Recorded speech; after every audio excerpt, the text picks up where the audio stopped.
हमारे current affair के session में आप लोगों का बहुत बहुत स्वागत है। आज हम बात करने वाले हैं 16 सितंबर और 17 सितंबर के जितने भी महत्वपूर्ण प्रश्न बनने वाले हैं करंट अफेयर से, उन सभी प्रश्नों को बारी बारी से देखेंगे। तो चलिए आज का सेशन स्टार्ट करते हैं, देखते हैं आज के महत्वपूर्ण प्रश्न कौन कौन से हैं।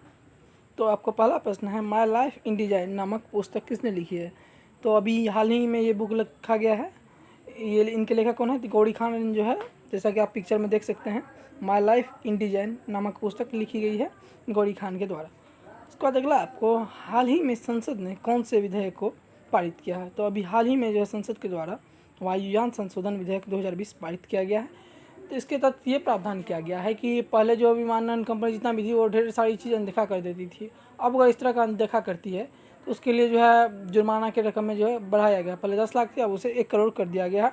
अगर किसी प्रकार का उल्लंघन करती है तो उसके लिए उसे 1 करोड़ का जुर्माना लगाया जाएगा उस कंपनी के ऊपर, वायुयान कंपनी के ऊपर। तो ये वायुयान संशोधन विधेयक 2020 के द्वारा किया गया है। उसका अगला प्रश्न है आपका, किस राज्य के आयुर्वेदिक संस्थानों को राष्ट्रीय महत्व का दर्जा देने वाला बिल पारित हुआ है? अभी हाल ही में जो है गुजरात राज्य के जामनगर स्थित, अभी सिर्फ लोकसभा में ही ये पारित हुआ है, अभी राज्यसभा में जाना बाकी है। उसके बाद इनके बाद राष्ट्रपति का जो है हस्ताक्षर होगा, राष्ट्रपति अपना मनोनीत करेंगे इसे, उसके बाद ये पास होगा। अभी सिर्फ ये लोकसभा में ही पारित किया गया है। कौन सा? तो आयुर्वेदिक संस्थानों को जो है राष्ट्रीय महत्व देने की बात कही जा रही है। इसमें जितने भी आयुर्वेदिक संस्थान हैं उन सभी को महत्व दिया जाए, खासकर जहाँ पे गुजरात में जो है, गुजरात के जामनगर में, क्योंकि ये हमारी बहुत ही प्राचीन सभ्यता, ये हमारी बहुत ही प्राचीन है और ये बहुत ही कारगर भी है। तो इसके ऊपर अभी ज़्यादा ध्यान दिया जा रहा है, जिससे जो है राष्ट्रीय महत्व का दर्जा देने वाला बिल अभी हाल ही में पारित किया गया है। इसका अगला आपको, उत्तर भारत का पहला ब्लड बैंक कहाँ स्थित है? तभी जो हाल ही में स्थापित किया गया है लुधियाना की Guru Angad Dev veterinary and animal science university. ये आपको जो उत्तर भारत का पहला ब्लड बैंक है, ये खास करके कुत्तों के लिए है कि जितने भी अगर कुत्ते मारे होते हैं उनको जो यहाँ पे ब्लड चढ़ाया जाएगा। तो ये हो गया आपको लुधियाना, क्या नाम है इसका? Guru Angad Dev veterinary and animal science university. ये खास करके कुत्तों के लिए यह पहला ब्लड बैंक है उत्तर भारत का। तो अब अगला देख लेते हैं कि अगला कौन सा प्रश्न है। इसके बाद अगला आपको पेटीएम की सहायक कंपनी, ये पेटीएम की जो सहायक कंपनी है पेटीएम फर्स्ट, तो उसके भी हाल ही में ब्रांड एम्बेसडर कौन बने हैं? तो अभी भारतीय खिलाड़ी सचिन तेंदुलकर इनके ब्रांड एम्बेसडर बने हैं। किनके? तो ये पेटीएम की सहायक कंपनी है। तो पेटीएम फर्स्ट गेम्स नामक ये कंपनी है, इसकी जो है अभी ब्रांड एम्बेसडर बने हैं कौन? तो भारतीय खिलाड़ी सचिन तेंदुलकर, भारतीय क्रिकेटर हैं। इन्हें जो अभी इसे ब्रांड एम्बेसडर बनाया गया है। पेटीएम की फर्स्ट गेम के जो है ये पेटीएम की सहायक कंपनी है। उसके बाद अगला आपको, अमेरिका ने हिंद महासागर में शांति और सुरक्षा बनाए रखने के लिए किसके साथ समझौता किया है? अमेरिका जो है अभी हाल ही में जो है मालदीव के साथ समझौता किया है, क्योंकि हिंद महासागर में जो है शांति और सुरक्षा बनाए रखने के लिए अभी अमेरिका ने हाल ही में किसके साथ? तो मालदीव के साथ समझौता किया है। उसके बाद अगला आपको कि टिकटॉक कंपनी, आप सभी टिकटॉक के बारे में जानते हैं कि टिकटॉक को जो है इंडिया में बिल्कुल बैन कर दिया गया है। तो अभी जो टिकटॉक की बात चल रही है, तो इसे जो है अमेरिका का कहना था कि अगर टिकटॉक आप हमारे यहाँ सौंप दीजिए, नहीं तो आप जो हम अपने यहाँ टिकटॉक को बैन कर देंगे। तो अभी जो है टिकटॉक ने जो है अपनी कंपनी को एक अमेरिकी संचालन के लिए, जो है तकनीकी संचालन के लिए इसे साझेदार बनाया है। किसको? तो ये एक अमेरिकन कंपनी ओरेकल, इसे जो है टिकटॉक ने अपना साझेदार बनाया है, तकनीकी साझेदार बनाया है। किसे? तो ओरेकल को बनाया है तकनीकी साझेदार। तो क्योंकि ये टिकटॉक को जो है बैन करने वाली है अमेरिका भी, तो इसलिए इसे जो है साझेदार बना दिया गया ताकि अमेरिका में भी जो है ये बंद नहीं होगा। उसके बाद अगला आपको, हाल ही में केंद्र सरकार ने कौन से कॉरिडोर को मंजूरी दी है? अभी जो है हाल ही में हरियाणा ऑर्बिटल रेड कॉरिडोर, ये आपको राष्ट्रीय राजधानी क्षेत्र में स्थित है एनसीआर में, तो इसे अभी हाल ही में जो है मंजूरी दी गई है। किसे? तो हरियाणा ऑर्बिटल रेड कॉरिडोर को, ये राष्ट्रीय राजधानी क्षेत्र एनसीआर में स्थित है। इसके बाद अगला आपको, दिल्ली एवं जिला क्रिकेट संघ डीडीसीए ने अपना लोकपाल किसे नियुक्त किया? अभी हाल ही में जो है दिल्ली एवं जिला क्रिकेट संघ यानी कि डीडीसीए ने अपना जो है लोकपाल नियुक्त किया है बदर दुर्रज अहमद को, जो अभी अपना हाल ही में, तो किसने? तो डीडीसीए ने अपना लोकपाल नियुक्त किया। किसे? तो बदर दुर्रज अहमद को। उसके बाद अगला आपको, केंद्रीय मंत्रिमंडल ने बिहार के किस शहर को एम्स की स्थापना को मंजूरी दी है? अभी जो आपका बिहार का दरभंगा है, दरभंगा शहर, उसे जो है 1264 करोड़ रुपये की लागत से यहाँ पे एम्स बनने को मंजूरी दिया गया है। AIIMS, इसे जो है मंजूरी दी गई कहाँ पे, तो दरभंगा में। ये कहाँ, कौन से राज्य में स्थित है, तो बिहार में स्थित है, दरभंगा। इसे कितने रुपये की लागत से मंजूरी दी गई है, तो 1264 करोड़ रुपये की लागत से इसे बनाया जाएगा।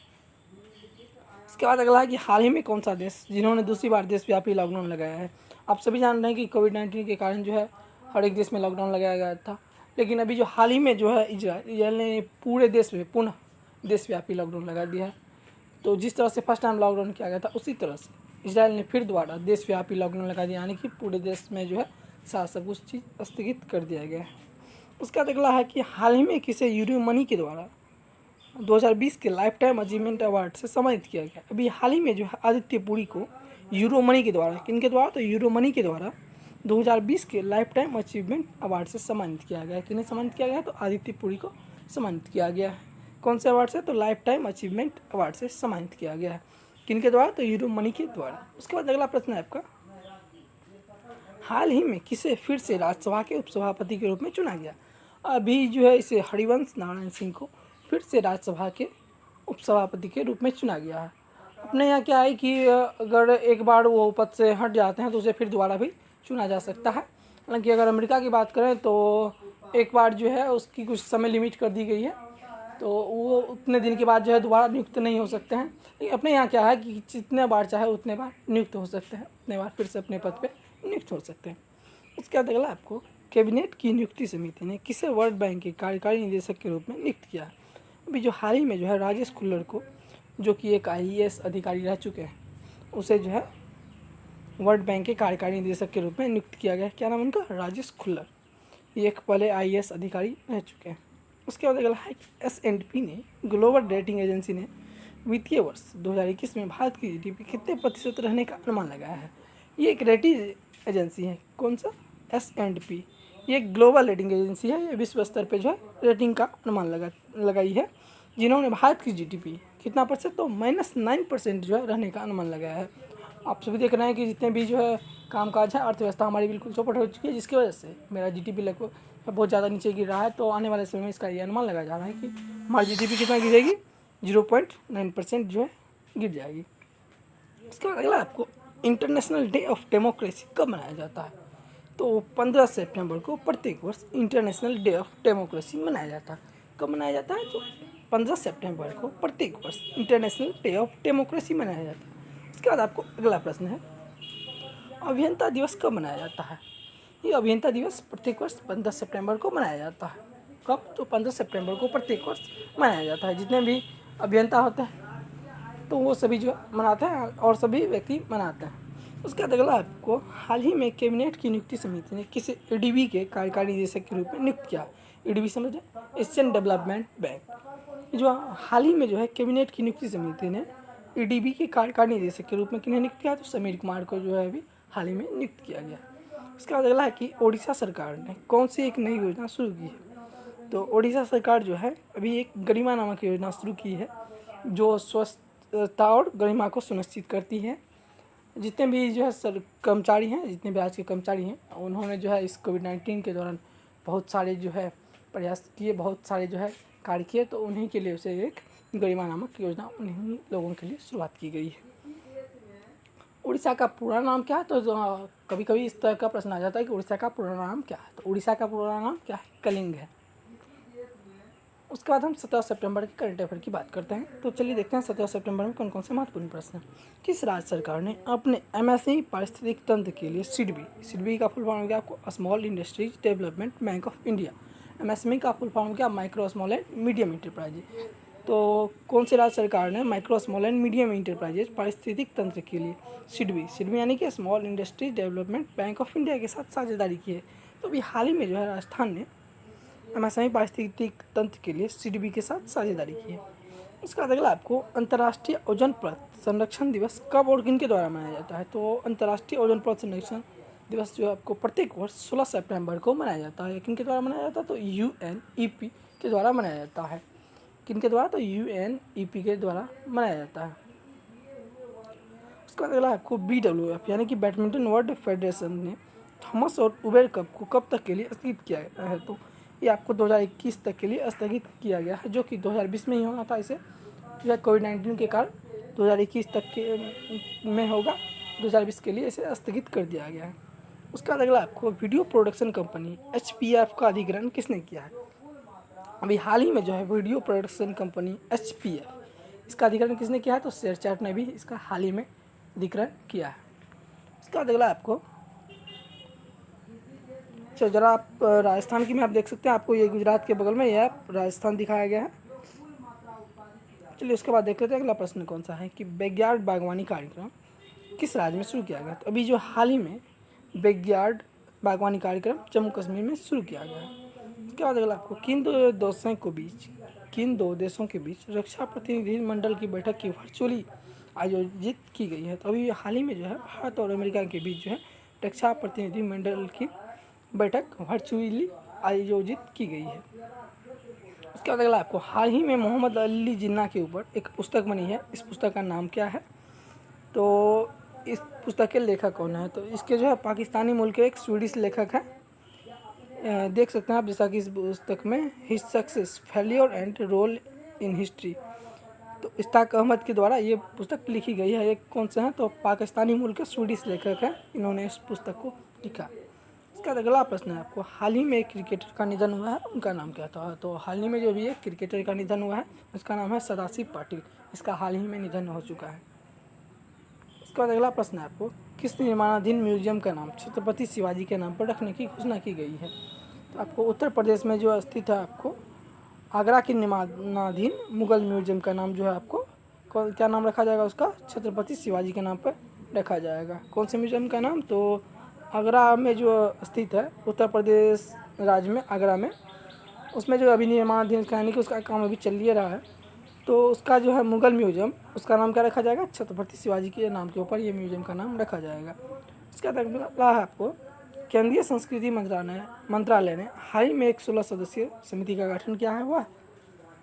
वह किन चीज़ों के अध्ययन के लिए इन टीमों का गठन किया गया है? तो अभी जो हाल ही में 16 सदस्यीय समिति का गठन हुआ है वह प्राचीन भारतीय संस्कृति का जो है जितने भी है प्राचीन भारतीय संस्कृति उन सभी चीज़ों का अध्ययन करने के लिए ये एक 16 सदस्यीय समिति का गठन किया गया है।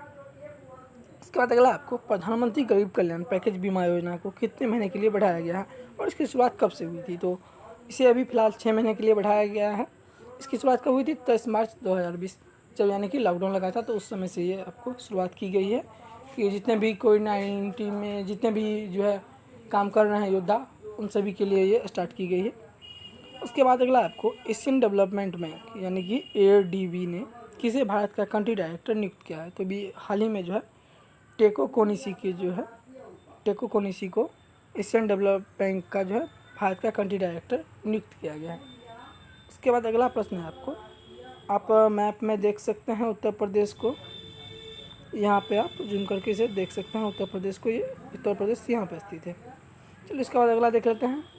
आपको फेसबुक ने भारत में छोटे व्यापारियों के लिए भी कितने करोड़ रुपए की अनुदान देने की घोषणा की है? तो अभी फेसबुक ने जो है 32 करोड़ रुपए की अनुदान देने की घोषणा की है। किसने? तो फेसबुक ने। ठीक है, तो उसके बाद अगला आपको अटल बिहारी हिंदी विश्वविद्यालय का इमारत का उद्घाटन जो है कौन करेंगे और यहाँ के जो है उसके मुख्यमंत्री कौन हैं? तो अभी आपको अटल बिहारी हिंदी विश्वविद्यालय का उद्घाटन कौन करने वाले हैं? तो मध्य प्रदेश के मुख्यमंत्री शिवराज सिंह चौहान करने वाले हैं, जैसा कि आप इसे मैप में देख सकते हैं। कौन करने वाले हैं? तो मध्य प्रदेश के जो मुख्यमंत्री हैं अभी शिवराज सिंह चौहान, वही इस विश्वविद्यालय के उद्घाटन करने वाले हैं। कौन से विश्वविद्यालय का? तो अटल बिहारी हिंदी विश्वविद्यालय का। चलिए आप लोगों का बहुत बहुत धन्यवाद।